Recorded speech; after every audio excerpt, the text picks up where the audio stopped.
तो पहले ये समझते हैं अहंकार आखिर है क्या। हमने कई प्रकार तरीकों से इसको पहले ही समझ रखा है, लेकिन थोड़ा और इसको गहराई से समझते हैं। अहंकार कोई दानव नहीं है जिसे हमें मारना होता है। एक मुखौटा, एक व्यक्तित्व जो हमें समाज में कार्य करने में सहायता करता है। इस चीज़ से याद आया, रिसेंटली मैं एक बहुत अच्छे वीडियोस पे काम कर रहा हूँ। आप सभी को दिखा दूंगा। Basic to advance level of spirituality है। एक तरीके से पूरा का पूरा एक सीरीज मैं बना बना रहा हूँ। एंड आज ही उसका स्क्रिप्ट लिख रहा था। अध्यात्म की पहली सीढ़ी से लेकर जितने भी टॉपिक्स हैं, सब कुछ मैं कवर करके यूट्यूब पे बहुत जल्द एक एक करके डालने वाला हूँ। हर एक 3 या फिर 4 दिन में एक वीडियो आपको मिल जाएगा। आई होप आप सब उसको देख पाओ। तो अहंकार कोई दानव नहीं जिसे मारना होता है, बल्कि ये एक मुखौटा है, एक व्यक्तित्व जो हमें समाज में कार्य करने की सहायता करता है। ओके, तो अहंकार कोई दानव नहीं जिसे मारना है, बल्कि एक मुखौटा जो व्यक्तित्व हमें समाज में कार्य करने की सहायता करता है। ये वही हिस्सा है जो हमें कहता है कि मैं ये शरीर हूँ, नाम हूँ, काम करता हूँ, विचार रखता हूँ। पर साक्षी भाव आता है यहाँ पे। अहंकार का वास्तविक अर्थ, अहम और कार, मैं बनना, इससे मिलकर बना है ये शब्द अहंकार। मैं भाव का निर्माण होना ही अहंकार है। ये वो शक्ति है जो चेतना को सीमित करके व्यक्तित्व में बांध देती है। ये बुरा नहीं है। एक तरीके से बहुत से लोग इमेजिन करते हैं कि अहंकार कोई बुरी चीज है।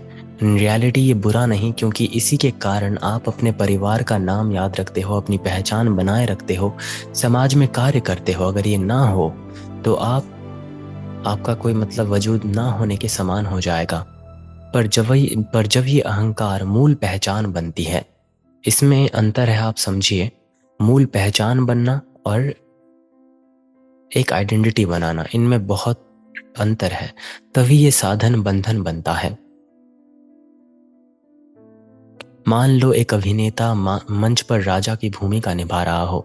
नाटक के दौरान वो अपने अपने अभिनय में खो जाता है, आदेश देता है, युद्ध करता है और कभी कभी मर भी जाता है। पर जैसे ही पर्दा गिरता है, वो जानता है कि वो राजा नहीं था, वो केवल एक अभिनय कर रहा था। अब सोचना, अगर वो अभिनेता भूल जाए कि वो अभिनय कर रहा है। ऐसे बहुत से इंसिडेंट हमको हिस्ट्री में देखने को भी मिले हैं।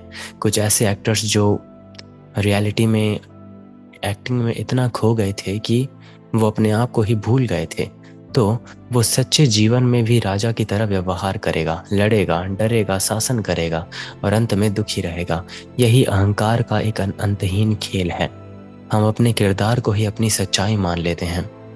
आत्म दर्पण है शुद्ध, निर्मल और प्रकाशमान। अहंकार उस दर्पण पर जमी हुई धूल के समान है। जब धूल बढ़ जाती है तो दर्पण स्वयं को नहीं देख पाता, वो केवल धूल दिखाई देता है, प्रतिबिंब नहीं। ध्यान, मौन, विनम्रता और आत्मचिंतन, ये 4 महाअस्त्र हैं। दिव्यास्त्र कह लो। ध्यान, मौन, विनम्रता और आत्मचिंतन। तो इसका भी एक वे है, पर्टिकुलर एक चीज फॉलो करना पड़ता है। पहले शुरुआत होती है आत्मचिंतन के साथ कि आखिर वास्तव में मैं हूं कौन। उसके बाद आता है विनम्रता। विनम्रता आखिर किस चीज की? दूसरों से सद्व्यवहार करना या फिर अपने चरित्र को शुद्ध करना? दोनों। और बाहरी तौर से और अंदरूनी तौर से अपने आप को विनम्र भाव में डालना, यही है विनम्रता। उसके बाद आता है मौन, और ये तीनों मिलकर अपने आप बन जाते हैं ध्यान। और ध्यान कोई चीज नहीं जिसे करना होता है, ये एक नेचुरल स्टेट है हमारा ना। ये सब उस धूल को धीरे धीरे साफ करते हैं। अगर आप एक बिगिनर हो, शुरुआती दौर पर हो स्पिरिचुअलिटी की, तो शुरुआत करना है आपको आत्मचिंतन के साथ। उसके बाद एक एक करके विनम्रता, उसके बाद मौन, कैसे शांत रहा जाता है हर एक पल, उसके बाद ध्यान। तब आत्मा स्वयं को देखने लगती है और आपको पता चलता है कि शरीर, विचार, भावना, ये सब आखिर है क्या।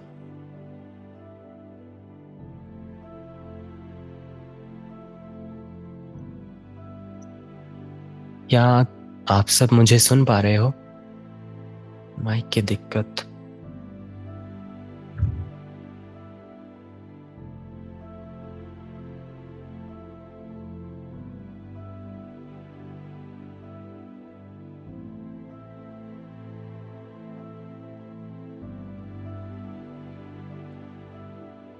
शायद उनका कोई दिक्कत हो सकता है नेटवर्क का। हाँ, तो मैं कह रहा था, जैसे सोना कभी खोता नहीं, वो बस मलिनता से ढक जाता है। जब हम सोने को आग में रखते हैं तो वो जलता नहीं बल्कि और अधिक शुद्ध हो जाता है। अहंकार विलय की प्रक्रिया भी वैसी होती है। ये हमको नष्ट नहीं करती बल्कि हमारी असली चमक को बाहर निकालती है। जब अहंकार गलने लगता है तो भीतर एक मृत्यु सी अनुभूति होगी। हमारी पहचान, हमारा गर्व, हमारा नियंत्रण सब टूट जाएगा। ये दर्दनाक होता है क्योंकि मन उस मुखौटे से चिपका रहता है। पर वही क्षण जब आप मरते नहीं बल्कि झूठ आप में मरता है और सच्चा मैं जन्म लेता है। भगवत गीता में भी यही बात दोहराई गई है कि इस अहंकार जनित मोह को काटो अर्जुन, और स्वयं को शरीर नहीं आत्मा मान लो और केवल अपना कर्म करो। वही अमरता को प्राप्त करता है। जब मैं अपने बने हुए स्वरूप को छोड़ देता हूँ, एक लाओजू का एक कोट है ये, कि जब मैं अपने बने हुए स्वरूप को छोड़ता हूँ तभी मैं वो बन पाता हूँ जो मैं वास्तव में था। तो अहंकार का विलय किसी नाश की प्रक्रिया नहीं, ये पुनर्जन्म की प्रक्रिया है। आप मिटते नहीं, प्रकट होते हो। जैसे मिट्टी में बीज गलता है और उसी गलन से वृक्ष जन्म लेता है, अहंकार का गलना आत्मा का खिलना है। अब आता है, इसको एल्केमी में लाते हैं। अहंकार को एल्केमी में लाना आखिर क्या है?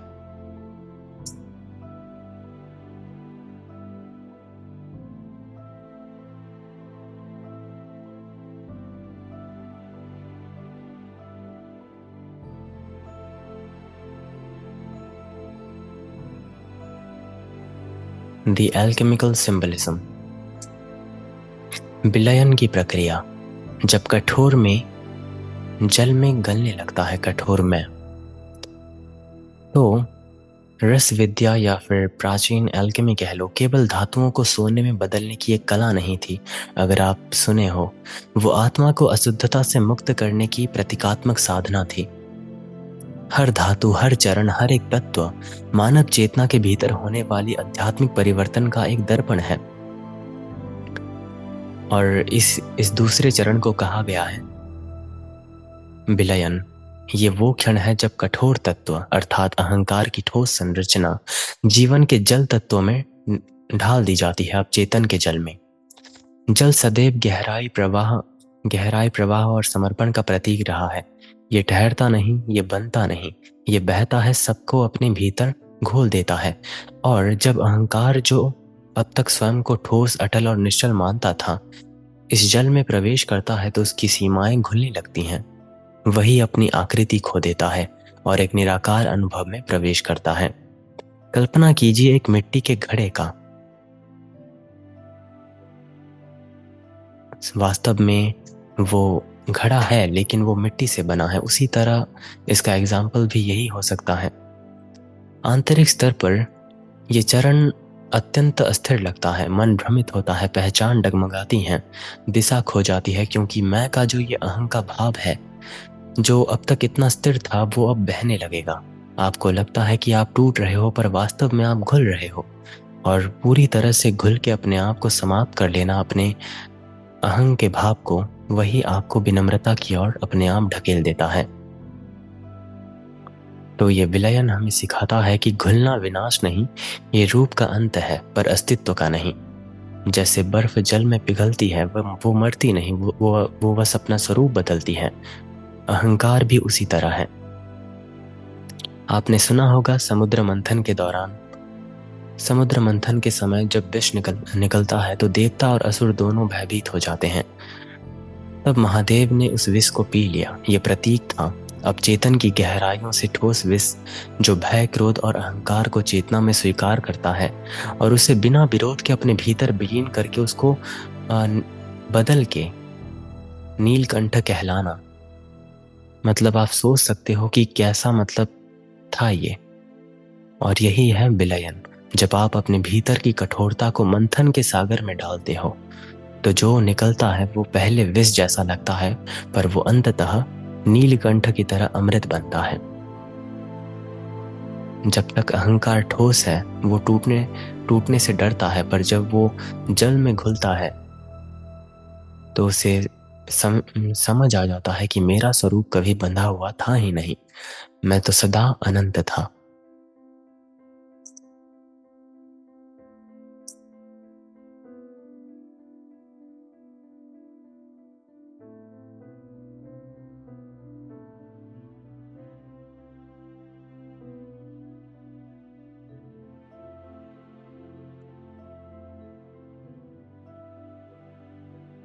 साइकोलॉजिकल मीनिंग, मानस का विज्ञान। तो अहंकार का विलय केवल आध्यात्मिक अनुभव नहीं, यह मनोवैज्ञानिक पुनर्जन्म भी है। ये तब घटित होता है जब मन, जो अब तक की अपने विचारों में मैं के दीवार में बन चुका था, उन दीवारों को एक एक करके प्रश्नों में तोड़ देता है। वास्तव में अहंकार का नाश कुछ खोने की नहीं, बल्कि प्रश्न करने की एक प्रक्रिया है। यह आत्मा की प्रयोगशाला में होने वाले आंतरिक रसायन में घुलनशीलन है। जब पहचानें पिघलने लगती हैं, हम सोचते थे कि हम अपने कर्म हैं, पर जब उपलब्धियां मुरझा जाती हैं, तब जो शेष रहता है वो आखिर है क्या? वो क्षण बड़ा असहज होता है, मानो जीवन की जमीन खिसक गई हो। पर यहीं मन का नया नया जन्म शुरू होता है। जब बाहरी उपलब्धियां गिरती हैं, तो भीतर छिपा साक्षी अपने अपने आप ही धीरे से प्रकट होता है, जो न कर्म से बंधा, न असफलता के दुखों से पीड़ित है। वो केवल देखता है। दर्द और पहचान का धोखा। आप सोचते थे कि आप अपना दर्द हो, पर जब ये घाव भर जाता है तब क्या बचता है? अक्सर हम अपने दुखों से अपनी पहचान बना लेते हैं। हम कहते हैं कि मुझे धोखा मिला, मेरा दिल टूट गया, या फिर मेरा जीवन बहुत कठिन है। धीरे धीरे ये वाक्य मैं कौन हूं का उत्तर बन जाता है। पर जब दर्द मिट जाता है, तब ये पहचान भी खुलती है, और हमें एहसास होता है कि हम कभी भी पीड़ा में थे ही नहीं। हम तो वो चेतना थे जो उसे देख रहे थे। बादल गरजता है, बरसता है, पर विलीन होता है, पर आकाश तो स्थिर रहता है, और हम वही चिदानंद स्वरूप महान आकाश हैं।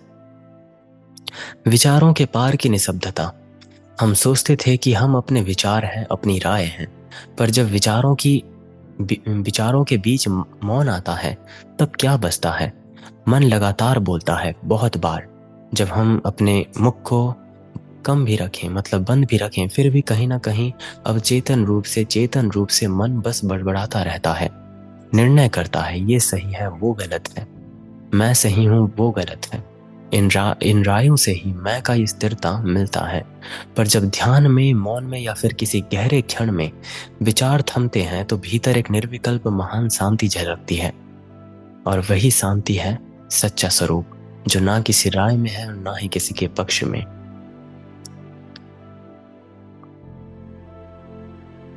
हर बार जब आप अपने पहचान छोड़ते हो, एक एक करके, मैं ये हूं, मैं ऐसा हूं, मैंने ये किया, तो एक छोटा सा द्वार खुलता जाता है, जहां आप स्वयं को बिना नाम, बिना रूप, बिना इतिहास के अनुभव करते हो।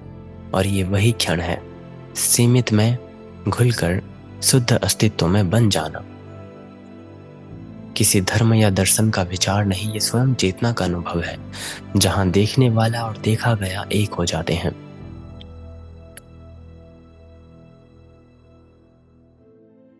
तो अहंकार विलय का अर्थ है हर उस उत्तर पर संदेह करना, जो आपको अपने बारे में बहुत निश्चल लगता था। अब आप पूछते हो कि मैं कौन हूं, जब कुछ भी मेरा नहीं रहा, तो अहंकार मौन हो जाता है, और वहीं से आत्मा बोलती है कि मैं पर्याप्त हूं।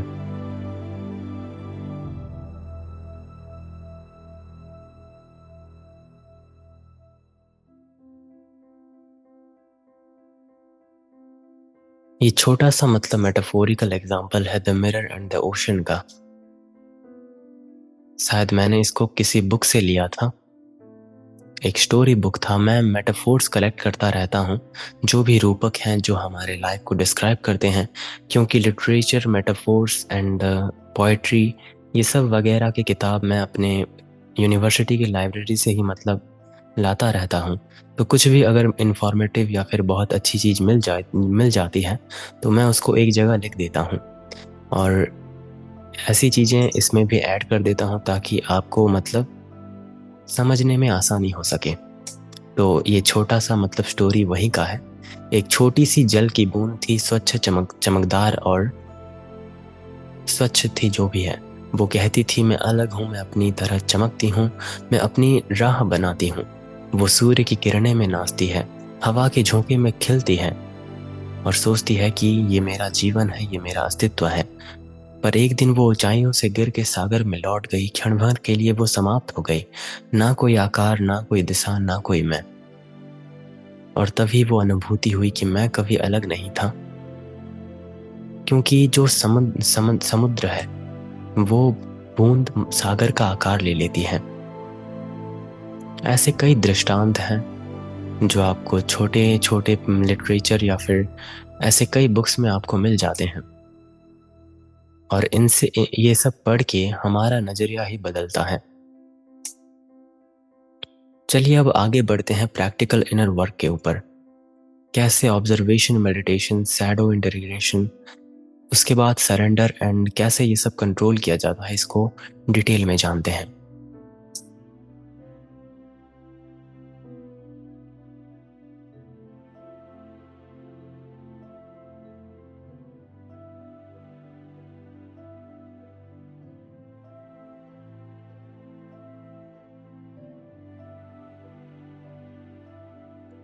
बुक नेम, ऐसे कई बुक्स हैं। मैं मतलब वेस्टर्न फिलॉसफी भी पढ़ता हूँ। तो लाइनस एज मेटाफोर, उसके बाद the alchemist, the little Prince, ऐसे बहुत से किताब जो मेरे फेवरेट्स रहे हैं। आप ट्राई कर सकते हो, शायद उसके पीडीएफ्स भी आपको इंटरनेट पे मिल जाएं। तो अहंकार का विलय कोई अचानक घटने वाली घटना तो है नहीं, ये एक धीमी कोमल साधना है जिसमें व्यक्ति अपने भीतर उतरता है और उस मैं को देखता है जो हर विचार, हर भावना और हर कर्म के पीछे छिपा होता है। इन अभ्यासों का उद्देश्य अहंकार को मारना नहीं बल्कि उसे समझना और घुलना होता है। तो पहले आता है स्टेप 1, ऑब्जर्वेशन मेडिटेशन। ये मैं को देखना सीखना मतलब शुरुआत करना तो एक सरल ध्यान से बैठ के आंखें बंद करना और उस विचार को देखना जो मैं की शुरुआत करता है कि मैं क्या चाहता हूँ, मैं किस चीज़ से डरता हूँ, ये मुझे गुस्सा गुस्सा कहाँ से आता है, मैं अच्छा हूँ, मैं बुरा हूँ। हर वाक्य के बाद स्वयं से पूछना कि ये मैं कौन है जो ये कह रहा है। देखो देखो कैसे ये मैं मतलब कभी बदलता है, कितनी सारी मतलब विचारों में अपने आप को ढालता है। कभी बच्चा, कभी विद्यार्थी, कभी प्रेमी, कभी दुखी। हर भूमिका आती है और जाती है पर एक साक्षी सदा वही रहता है और सबको मतलब नाचते हुए देखता है। धीरे धीरे ये समझ बहुत गहराती जाती है कि ये मैं तो केवल विचार का एक छोटा सा मुखौटा था और साक्षी वही आपका सच्चा अस्तित्व होता है। ऑब्जर्वेशन के ऊपर भी मैंने बहुत कुछ मतलब कहा था। अब आता है शैडो इंटीग्रेशन, जिससे भागते हो वही आपको जोड़ता है। हमारे भीतर कुछ हिस्से ऐसे होते हैं जिन्हें हम स्वीकार नहीं करना चाहते। आलस्य, ईर्ष्या, गुस्सा, स्वार्थ या फिर घमंड। हम उन्हें बुरा कहकर बाहर निकाल देते हैं, पर जिसका विरोध करते हैं हम वही टिकता है। इन छायाओं को बाहर नहीं मतलब स्वीकार करना अपने अंदर से। जब आप उन्हें प्रेम से देखना शुरू करते हो, अपनाते हो, तो वो धीरे धीरे आपके अस्तित्व में घुलते चले जाते हैं, क्योंकि अब उन्हें मतलब स्वीकृति मिल चुकी होती है। विरोध अलगाव बनता है और स्वीकृति एकत्व लाती है। रियल लाइफ में जैसा है, अगर मैं एग्जांपल दूं, तो अगर कोई बहुत ही बुरा व्यक्ति है, आपसे बहुत बुरा बिहेव करता है हर वक्त, लेकिन अगर आप उसे मतलब विनम्रता से मतलब दोस्ती करो, उससे अच्छा पेश आओ, तो वो भी मतलब आपके साथ घुलने मिलने लगेगा। उसी तरह हमारा चेतन मन और चेतन मन काम करते हैं और ये है हमारा कार्ल जंग का थ्योरी कि जिसका विरोध आप करते हो वो टिकता है। अब आगे बढ़ते हैं एक्ट्स ऑफ सरेंडर की ओर। बिना पहचान के कर्म। कभी कोई ऐसा कार्य करो जिसका श्रेय आपको ना मिले। किसी भूखे को भोजन देना चुपके से या फिर उसका नाम मत बताना, किसी मित्र की सहायता करना पर अपने योगदान की चर्चा मत करना। जब आप ऐसे करते हो तो अहंकार भीतर तड़पता है, वो कहता है कि मुझे कोई देखे या फिर मेरी सराहना करे। पर जब आप उस बेचैनी को देखते हो तो वो परिवर्तन शुरू करता है। हर बार जब आप अदृश्य रहकर कुछ अच्छा करते हो तो आपका मैं थोड़ा सा पिघलता है। ये एक बहुत अच्छा वे है अपने अहम के भाव को तोड़ने का।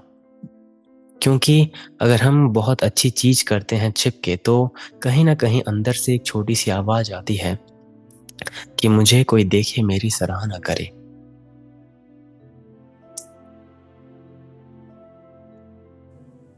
अब आता है कंट्रोल को कैसे मतलब जाने देना।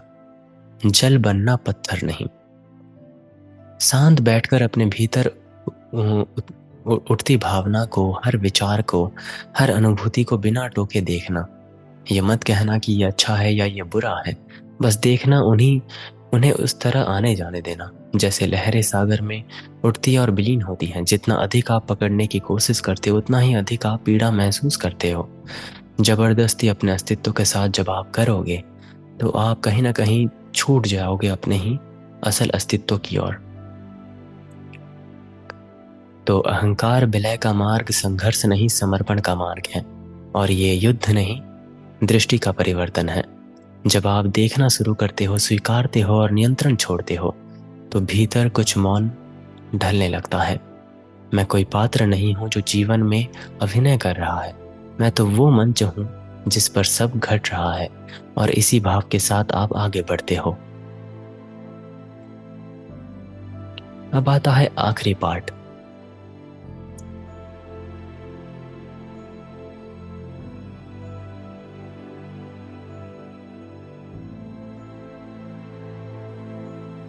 आंतरिक अनुभूति, विलय का अनुभव। अहंकार विलय का प्रथम स्पर्श मृत्यु सा प्रतीत होता है, जैसे कोई भीतर से बिखर गया हो, अपनी पहचान खो गया हो या फिर अपनी स्थिरता, अपना अर्थ खो गया हो। और ये अर्थ का खो जाना ही मन को भयभीत कराती है। ये वही क्षण है जब व्यक्ति भीतर पूछता है कि मैं कौन हूँ। यदि मैं ये नाम, ये शरीर या विचार नहीं तो आखिर मैं कौन हूँ। सब कुछ धुंधला लगने लगता है, जैसे जीवन का नक्शा मिट गया हो। मन भ्रमित हो जाता है, हृदय खाली सा हो जाता है और आत्मा पहली बार नग्न और असुरक्षित प्रतीत होती है। पर अस्थिरता तो मृत्यु नहीं, ये बीज का फटना है। बीज जब अंकुर बनने को तैयार होता है तो पहले उसको कठोर आवरण तोड़ना पड़ता है उसका। बीज सोचता है कि मैं समाप्त हो रहा हूं, पर वास्तव में वही उसका जीवन का प्रारंभ होता है। अहंकार भी ऐसा ही खेल है जो आत्मा को सुरक्षित रखता है जब तक वो तैयार नहीं हो जाता। पर जब चेतना परिपक्व होती है तो वही खेल आपके सामने घटित होता है। जब मैं वो छोड़ देता हूं जो मैं समझता हूं कि मैं हूं, तभी मैं वो बनता हूं जो मैं वास्तव में हो सकता हूं। लाओज़ू की बात। ये वाक्य गहरे अर्थ रखता है, क्योंकि जब तक आप अपने पुराने रूप से चिपके रहते हो, नया रूप कभी जन्म नहीं ले सकता। त्याग ही पुनर्जन्म का पहला द्वार होता है। ये त्याग वस्तुओं का नहीं, पहचान का है। कृष्ण की वो बात की अहंकार जनित इस मोह को काटो और अपने सच्चे आत्मस्वरूप में जागो। अर्जुन से कहते हैं ये बात। ये केवल युद्ध भूमि का एक संदेश नहीं था, बल्कि चेतना के भीतर रणभूमि का आह्वान था। अहंकार ही वो असुर है जो आत्मा को उसकी सच्चाई से बांध देती है। जब आप इस मैं को काटते हो तब आप किसी बाहरी विजय को नहीं, बल्कि आत्मिक स्वतंत्रता को प्राप्त करते हो। तो निष्कर्ष में अहंकार का विलय अंत नहीं, बल्कि सत्य की शुरुआत होती है। ये वो क्षण है जब सीमित व्यक्ति अनंत चेतना में विलीन होता है। और इसी के साथ आज का ये समाप्त होता है। अगर आपके मन में कोई सवाल हो, कुछ पूछना हो तो आप लिख सकते हो।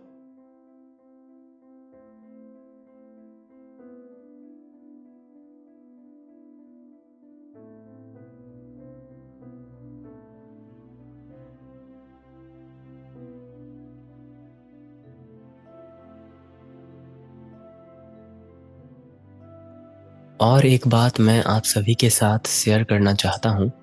एंड आने वाले कुछ दिन 9 से 10 हो सके तो, या फिर 9 to 9:45 मैं एक एक करके हर एक पर्सन के साथ जो हमारे मेंबर्स रहे हैं उनके साथ मतलब एक पर्सनल सेशन करना चाहूँगा, क्योंकि बहुत से लोगों को मैं समय नहीं दे पाता। एंड ये एक अच्छा रहेगा, जूम में हम करेंगे। तो जिसका भी मतलब मन हो तो आप मुझे मैसेज कर सकते हो, उसी के साथ हम एक प्रॉपर वे में कुछ दिन कर सकते हैं।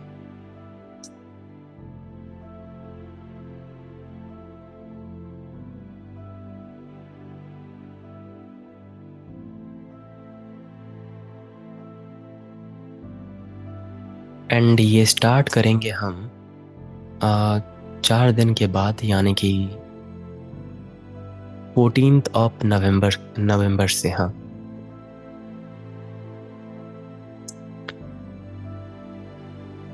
अवेयरनेस से कुछ करेक्ट करते हैं तो कर्ता भाव आता है। कर्ता भाव एक अच्छा मतलब शब्द है ये, कर्ता भाव। मैं ही करने वाला हूँ, मैं ही कारण हूँ। तो जब कोई कर्म या निर्णय इस विचार से आता है कि मैंने किया, मैं सही हूँ, मेरे बिना ये संभव नहीं था, तब वहाँ अहंकार की उपस्थिति होती है। यही कर्ता भाव है जहाँ मैं कर्म से चिपकता है और फल स्वामित्व चाहता है। तो अवेयरनेस से जो होता है उसमें मैं नहीं होता। जब कोई कर्म साक्षी भाव में होता है, अवेयरनेस के साथ, जागरूकता के साथ, या फिर एक प्रॉपर वे में, तो वहाँ कोई कर्ता नहीं रहता, केवल कर्म रहता है। अगर किसी बच्चे को गिरते देख आप सहजता से उसे उठा लेते हो, तो वहाँ कोई विचार नहीं आता ना कि मैं अच्छा काम कर रहा हूँ। वो स्वाभाविक करुणा थी, और ये अवेयरनेस से उपजा कर्म ही था, जहाँ क्रिया घटती है पर कोई कर्ता नहीं होता। इसको आप इसी एग्जाम्पल के साथ ही समझ सकते हो।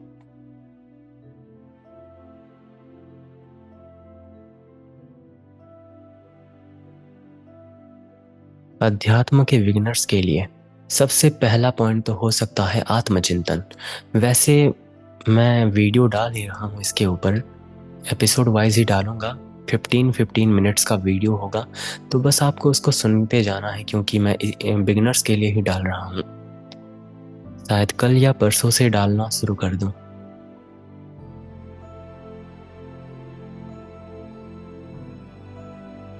एंड आप सब मुझे मतलब अपना नाम दे देना, ताकि हम 14th ऑफ नवंबर से स्टार्ट कर सकें, जितना भी दिन हो सके।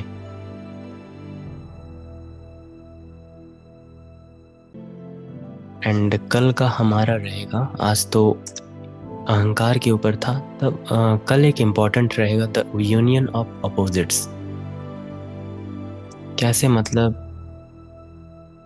अपने जो भी हैं, फॉर एग्जांपल थोड़ा बता दूं तो, जैसे अंधकार का प्रकाश है, सुख का दुख है, इसी के ऊपर ही एक अहंग रहेगा ये इनर एल्केमी का। तो मिलते हैं कल हमारे नेक्स्ट सेशन में। आप सभी का मूल्यवान समय देने के लिए बहुत बहुत धन्यवाद। सभी को शुभ रात्रि। हर हर महादेव।